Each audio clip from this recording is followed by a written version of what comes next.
এই বেড়াটির খাবার দে। কি রে শান্তু, তুই কি করতেছস?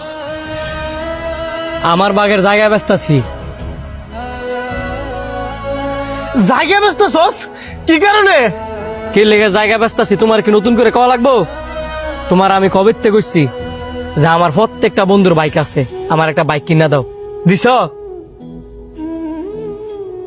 দেও নাই, যেই কারণে বাধ্য হইছি আমার বাগের জমি বিক্রি করতাম।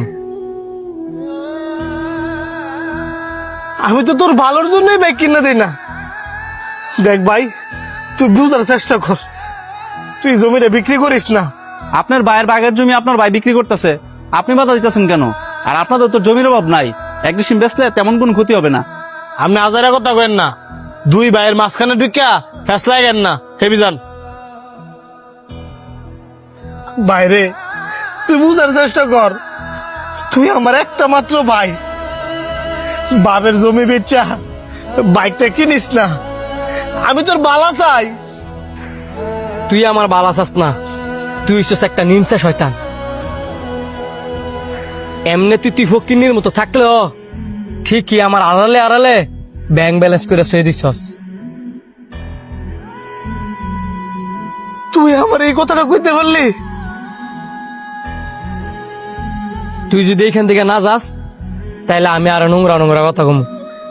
ঠিক আছে, তোর জমি বেচার দরকার নাই, তুই আমার 2টা দিন সময় দে, আমি গোয়ালেতে 2টা হাড় করে বেচা তোর বাইক কিনে টিয়া দিতেছি।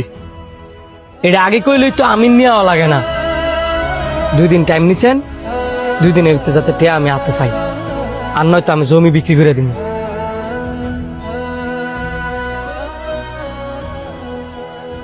কি রে, তুই 2 দিন ধরে মন মারা হয়ে রয়েছিস কিনলি গিয়া?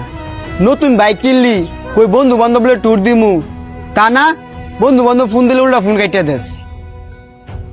তুই থাক, আমি বাড়িতে গেলাম, কোনো কিছু ভালো লাগতেছে না।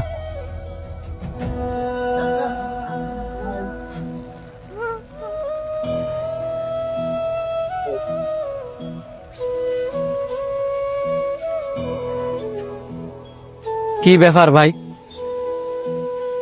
বাইকটা কেনার পরের থেকে তুমি আমার সাথে ঠিক মতো কথা কও না,